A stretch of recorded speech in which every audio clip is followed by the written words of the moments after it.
Let's go. I got a vision I see in my head, a melody buried deep into my soul. They call us crazy, we cutting the edge, unlocking the future and letting it go. This is a calling that's higher the time we decided our stories are gonna be told. This is where legends are born, we paving the road, a future that favors the bold. Break the rules, break the laws, this is the moment we change it all. Break the rules, break the laws, this is the moment we change it all. Yeah, greatness, yeah, it feels like greatness. Woo! Greatness, yeah, it feels like greatness. Legendary in the making. Reach out and we take it. About to emerge, we on the verge, and it feels like greatness. Something coming, I can feel it. Deep down in my spirit. Revolution, it's a new day. Time to redefine the limits. So vivid, I can see it. So loud, I can hear it. So they calling me a madman, but the future belongs to the fearless. Break the rules, break the laws. This is the moment we change it all. Break the rules, break the laws. This is the moment we change it all. Yeah, greatness. Yeah, it feels like greatness. Woo! Greatness. Yeah, it feels like greatness. Legendary in the making. Reach out and we take it. About to emerge, we on the verge, and it feels like greatness. Greatness. Yeah, it feels like greatness. Woo! Greatness. Yeah, it feels like greatness. Legendary in the making. Reach out and we take it. About to emerge, we on the verge, and it feels like greatness. This is the truth, into the light. Taking our dreams and we bring them to life. This is the truth, into the light. Taking our dreams and we bring them to life. Yeah, greatness. Yeah, it feels like greatness. Woo! Greatness. Yeah, it feels like greatness. Legendary in the making. Reach out and we take it. About to emerge, we on the verge, and it feels like greatness. We about to set the tone, we about to write the code. Yeah, we writing the code. We on a new elevation, we came here to shatter the mold. We gon' shatter the mold. Yeah, we about to set the tone, we about to write the code. Yeah, we writing the code. Yeah, we on a new elevation, we came here to shatter the mold. Yeah, I know you hear it, I know you see it. We are the fearless, we are the genius, we are defiance, we are the beacons, we are the true believers. Yeah, greatness, yeah, it feels like greatness. Woo! Greatness, yeah, it feels like greatness. Legendary in the making. Reach out and we take it. About to emerge, we on the verge, and it feels like greatness. Yeah. Woo. Greatness.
Let's cook it.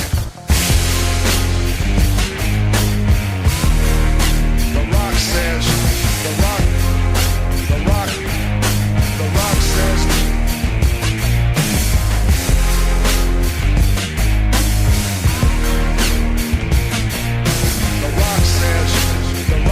The Rock.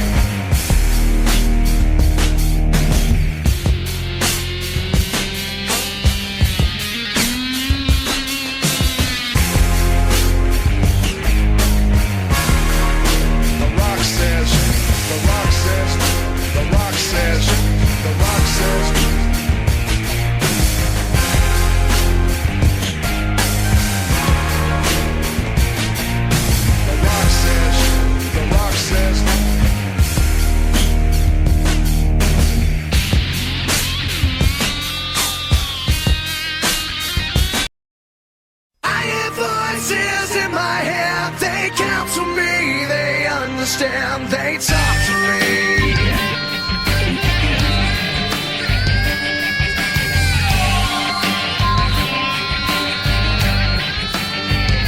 You got your rules and your religion, all designed to keep you safe. But when rules start getting broken, you start questioning your faith. I have a voice that is my savior, hates to love and loves to hate. I have a voice that has the knowledge and the power to your fate. I hear voices crying, I see heroes dying, I taste blood that's trying, I feel tension rising. I hear voices in my head, they count to me. War games! Of war games! War games! War games! Hello and welcome to the WarGames edition of the WWE Wrestling Talk Show. We've reached the lockdowns and Sean Randy Smith will bring you our reactions to WWE Survivor Series WarGames. That preview live event came at you from the TD Garden in Boston, Massachusetts, in front of 50,609 members of the WWE Universe. disputed. Yes, heavily disputed. No, we had 5 matches. Strangely enough, not one taking place on the pre-show. Straight into the main card. So the show opened up with the Women's WarGames match, featuring the team of Team Bayley, aka Damage Control of Bayley, Dakota Kai, Io Sky, Nikki Cross, and Rhea Ripley. Taking on Team Bianca Belair of the Raw Champion Bianca Belair. Asuka, Mia Yim, and a to-be-determined opponent, the dueling, to-be-determined teammate, when we did our pre-show, that was revealed on SmackDown, to be someone who had a little bit of an issue with Damage Control.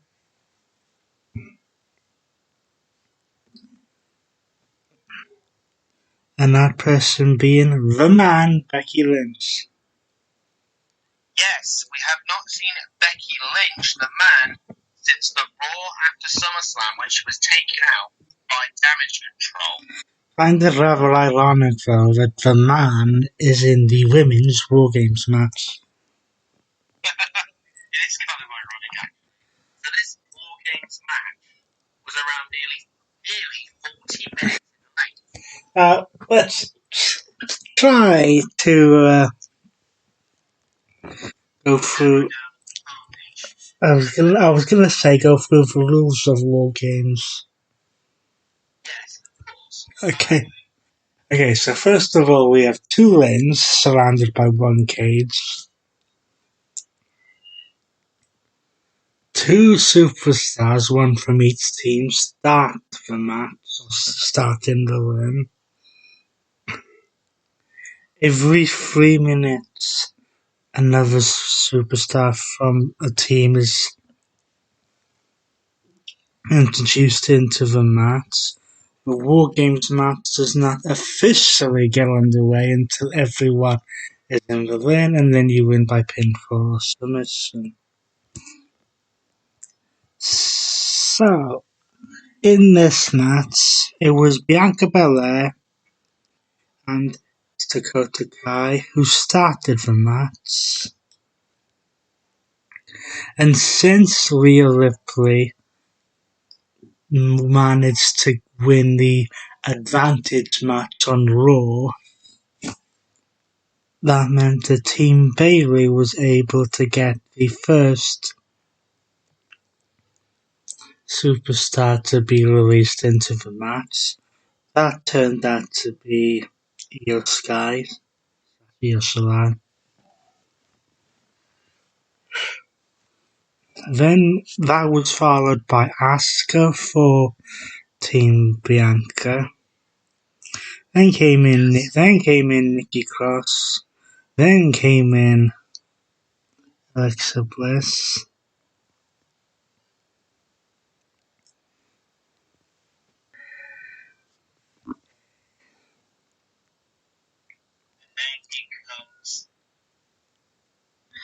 Then came in Rhea Ripley. And followed by, of course,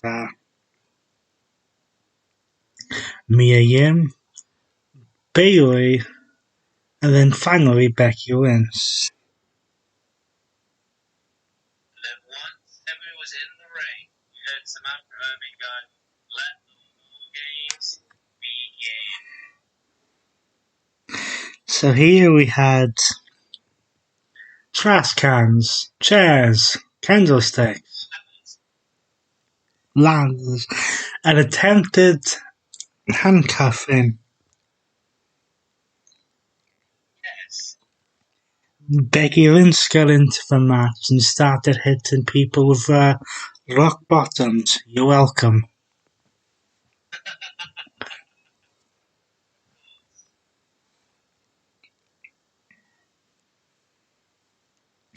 Rhea Ripley would hit the riptide onto Becky Lynch for a near fall, but Asuka managed to save the match. Ripley got a bit of green mist into the face, staged after Julie. Yes, shout out to the Japanese song.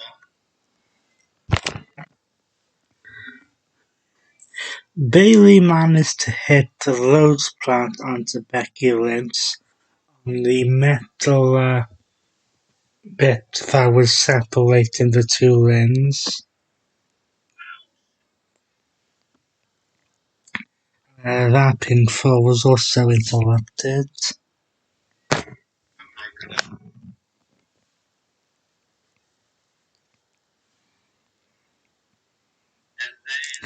And then we got a bit of a team up because it came down to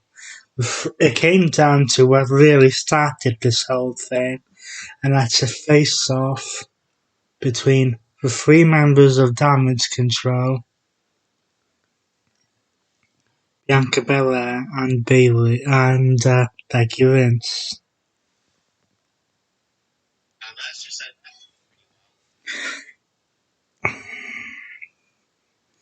Yes, because then that ended with Io Sky and Dakota Kai ending up on the table. Becky Lynch decided to climb to the top of the WarGames cage. And with a ledge on the top of the cage, with a table of Dakota Kai and Io Sky. And to stop Bayley from getting involved in or trying to do a save, she ended up eating a KOD onto the cage. Ouch. Meanwhile, Becky with the cover of Dakota Kai was 1, 2, 3. And thus winning the WarGames match. for Team Belair. Now, Yes. I would say that this, at least temporarily, ends the rivalry between Damage Control and Bianca Belair. However, judging by the events of Raw, it seems like Damage Control still has a few issues to work out with Becky Lynch. Yes, as Becky Lynch damage control throughout the crowd on this past episode of Monday Night Raw. Now we move on to a one-on-one match between AJ Styles and Yeah, head of ELC versus the head of a Judgment Day. Now, unsurprisingly, there was no Rhea Ripley in the corner of Judgment Day. And there was no Mia Yim in the corner of ELC. Again, surprising, but OC had regards to Carl Anderson, Austin Bella, and Dominic Mysterio, and Damian Priest. That was until they decided to brawl with each other on the outside. Yes, probably turning it into a one-on-one match.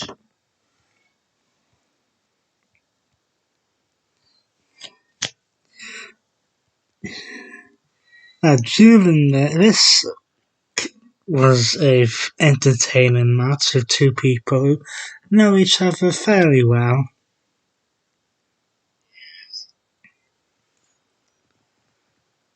But it was a double forearm really that made the difference. As in between, on the apron of metal bit that was separating the limbs. And AJ Styles managed to hit the forearm onto Finn Balor, forcing him to stumble backwards, allowing Styles to hit the phenomenal forearm and pick up the win. However, I don't think things are quite done with the OC and Judgment Day yet.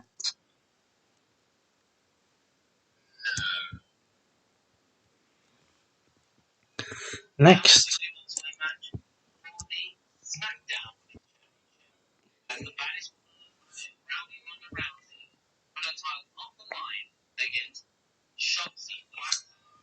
now, I'm not going to spend a lot of time on this because I don't think anyone in their right mind went into this thinking that Shotzi was going to win. Considering me and my colleague have heard rumours, I don't think he's going to have a shot as championship. But Rousey's recent pairing with Shayna Baszler doesn't exactly help things.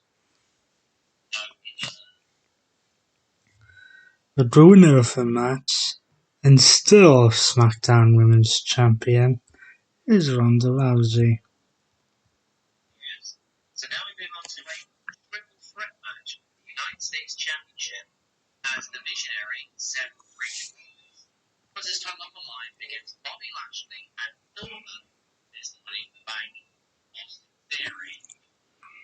Now, I do have a complaint about this, but I'll get to that in a moment. Starting off Well, triple threat matches, let's just say, all over the place. yeah, they are. It's about being in the right place at the right time.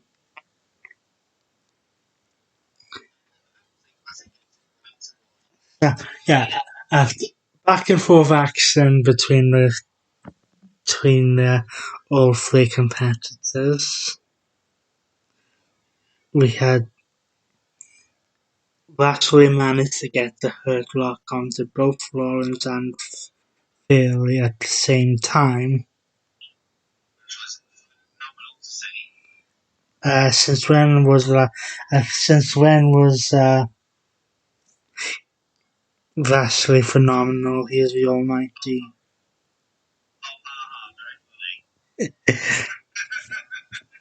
But they both managed to escape by essentially doing what Brock Lesnar did at doing what Brock Lesnar did at Crown Jewel by repelling himself off the turnbuckle. Then a little later in the match, both Lashley and Theory found themselves in stomp position.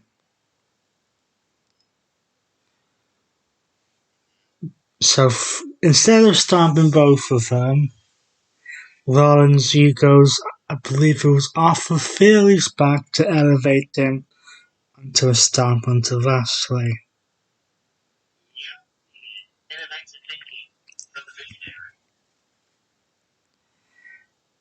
Then I could not believe what I saw in the next moment when Austin Theory would attempt a pedigree. Yes. Seth Rollins was going to go for a Falcon Arrow onto Austin Theory when Lashley speared Seth Rollins, causing Theory to fall back on top of the set for the 1, 2, 3. Yes. So, in a right place, right time situation, Lashley was not able to break up the pin just after Theory landed on top of Rollins. And now Theory is the new United States champion. My complaint about this is that if they were going to do this, why, 2 weeks earlier, did you have Austin Theory fail to cash in when he chose to cash in on Seth Rollins for the United States Championship? Heaven knows why, Reese. Heaven knows why. Now it's time to move on to our Main event. the men's match as the bloodline of the Undisputed Universal Champion Roman Reigns, Sami Zayn, Solo Sikoa, and the Undisputed Tag Team Champions Usos take on Team Roman Reigns of Sheamus, Rich Holland, Drew McIntyre, and Kevin Owens. Now, during this whole show, they had been cut into Roman Reigns' locker room because, despite everything, there's this underlying issue with the bloodline that Jey Uso, I think it's Jey Uso, does not trust Sami Zayn. So he spent some time talking to Roman Reigns, and Roman Reigns asked Sami Zayn, so they were doing this in between matches.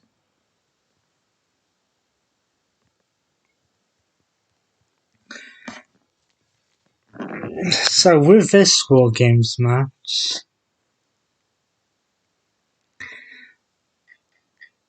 Rich Holland started the match.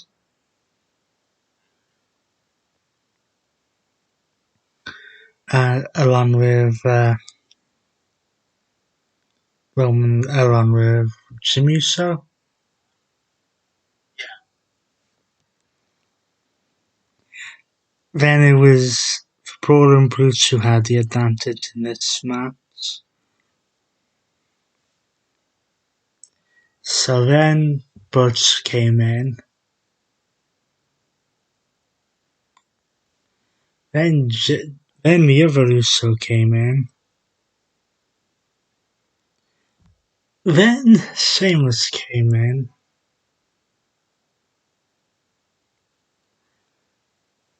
Then Sami Zayn entered. To a very big reception. And Kevin Owens entered.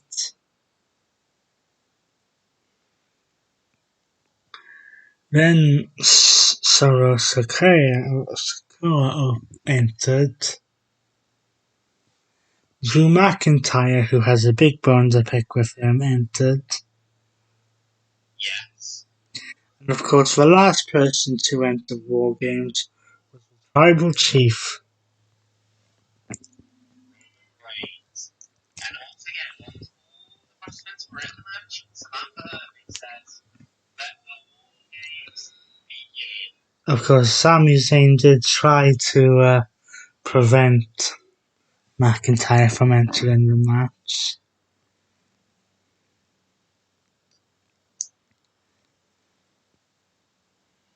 Yes, he did, but that didn't work. Yes. Oh, again, here. Chairs, tables, and lots of chaos. Anything that wasn't held down. There was a little bit of a botch on the part of the Bloodline, A little bit, yes. as Jay went for a super kick onto Butch, but missed and accidentally hit Sami Zayn. Yeah. Then the Usos decided to channel their inner Dudley boys by hitting the 3D. Sorry, I mean 1D. I give you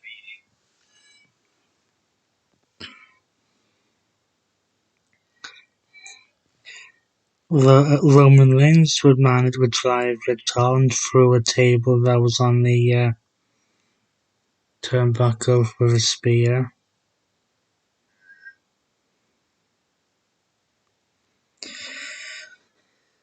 Solo Sikoa put Drew McIntyre through a table with a swinging solo, which is essentially just a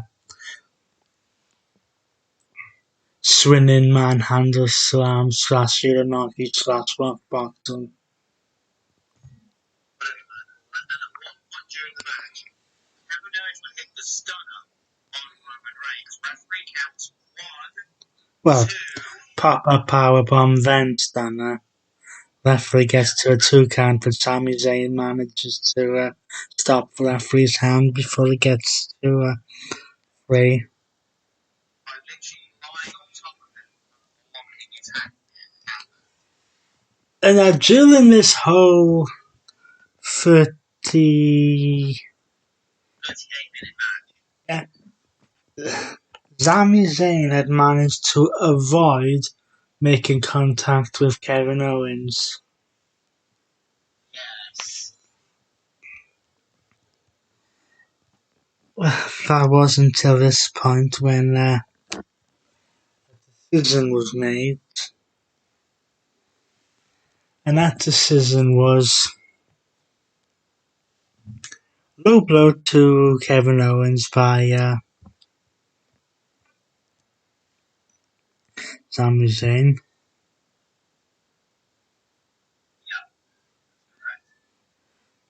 Followed by the Haluva kick. Kevin Owens. Basically put Kevin Owens on the mat, allowing Jey Uso to hit the Flying Uso and pin Kevin Owens to win the match for the Bloodline. And then Jey Uso finally accepts Sami Zayn as part of the Bloodline when they all decide to hug it out. Yes, but how long has Sami Zayn walked hours for his hourglass in the bloodline that remains to be seen? Just a couple of months, especially if what the rumoured match of WrestleMania is going to be. Oh, yes. So let us run you through the Survivor Series WarGames. Team Belair of Bianca Belair, Alexa Bliss, Asuka, Mia Yim and Becky Lynch defeated Team Bayley, Damage Control, Bayley, Dakota Kai, Io Sky, Nikki Cross, and Rhea Ripley by pinfall in the Women's WarGames match. AJ Styles defeated Finn Balor in a one-on-one match. Ronda Rousey defeated Shotzi by submission to retain the SmackDown Women's Championship. Austin Theory defeated Seth freaking Rollins and Bobby Lashley in a triple threat match to become the new United States Champion. And the Bloodline defeated the Brawling Brutes of Sheamus, Rich Holland, Butch, and Drew McIntyre and Kevin Owens by pinfall in the Men's WarGames match. So that about does it for our Survivor Series WarGames post-show. And that does it for premium live events of the main roster for 2022. Next time it's when we all get into our cars and head on the road to WrestleMania. So until then, he's been It's Ralph Jones and he's been Sean Randy Smith, and we'll see you next time, or whatever our next show may be. We will see you then. Which I believe will be NXT Deadline.